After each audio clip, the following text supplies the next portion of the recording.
They say the night before a wedding is meant to be filled with excitement, nerves, and dreams of forever. But for me, it became the night everything shattered. My fiancée, the woman I thought I knew better than anyone, had promised me honesty, loyalty, and a life built on trust. Instead, she gave me secrets I wasn't supposed to discover. The story began innocently enough. She and her friends planned her bachelorette party. Something wild, something to mark the end of her single life. I never objected. Why would I? She deserved her celebration. I love her enough to trust her with my whole heart. I even smiled when she left in her shimmering dress, her eyes sparkling with excitement. But life has a cruel way of revealing truths at the moments we least expect them. The first crack came when one of her bridesmaids, drunk, careless, and unaware, posted a blurry video to social media. It was quickly deleted, but not before it found its way into my hands. At first, I didn't want to believe it was her. The lighting was poor, the music loud, but there she was, her laughter, her movements unmistakable. And then came the moment I can never unsee. Her lips pressed against another man's, her hands on him as if I had never existed. I stared at the screen, numb. My chest felt tight, my stomach hollow. 1,000 excuses stormed my mind. Maybe it was innocent, maybe it didn't mean anything. But denial doesn't last long when faced with betrayal. The pieces began to fit.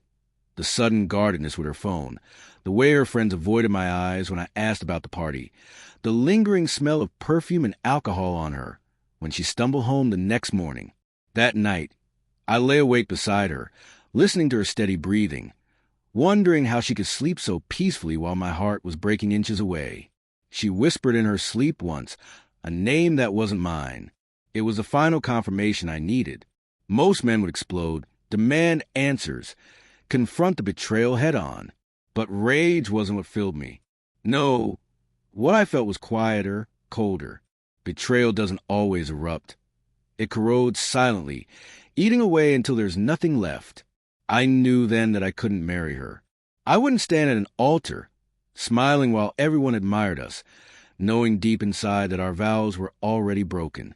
So I made a decision not to scream, not to fight, but to vanish. The days leading up to the wedding were torture. She smiled at me, kissed me, talked about our honeymoon. And I, with the calmest mask I've ever worn, nodded and pretended. I played the role of the devoted fiancé one last time. But inside, I was already gone. The night before the wedding, while she slept, I packed my things. Every shirt, every book, every reminder that I had once belonged to that house. I left my ring on the kitchen counter, right on top of the stack of wedding invitations. Beside it, I placed a single envelope containing the video, printed stills, and a note with just 3 words. I know everything. Then I walked out the door without looking back. The morning of the wedding must have been chaos. Family and friends dressed, guests gathered, flowers delivered, champagne poured.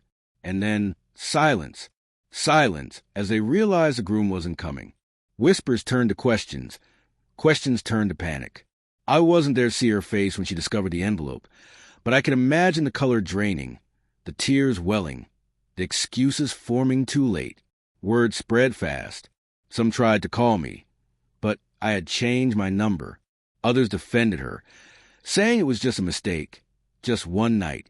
But betrayal doesn't come with excuses. It comes with consequences. In the weeks that followed, messages flooded my inbox. Friends, family, even she herself tried to reach me. She begged for forgiveness, swore it meant nothing, swore she was drunk, swore she still loved me. But love doesn't look like betrayal. Love doesn't risk everything for one reckless night. I stayed silent. Silence was my revenge. Silence was my closure. Because what she expected, what everyone expected, was a scene, a dramatic confrontation, accusations, maybe even forgiveness. What she never expected was my absence. That was what left them speechless, not anger, but the void I created by removing myself from the story entirely. And in that absence, I found my freedom. Some nights, I wonder if she thinks of me, if regret gnaws at her when she remembers the man who once trusted her without question.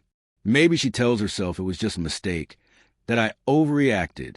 But deep down, she knows the truth. She knows she destroyed something rare, something real. And I know something, too, that walking away quietly is sometimes the loudest thing you can ever do. They say betrayal teaches you who someone really is, but it also teaches you who you are. I learned I am not a man who clings to lies. I am not a man who begs to be chosen. I am a man who knows when to walk away. And though my wedding never happened, I don't see it as a tragedy. I see it as a rescue, a chance to save myself from a lifetime of pretending, from a marriage built on cracks. She lost me that night, but I found myself, and that, more than anything, is the ending she never saw coming.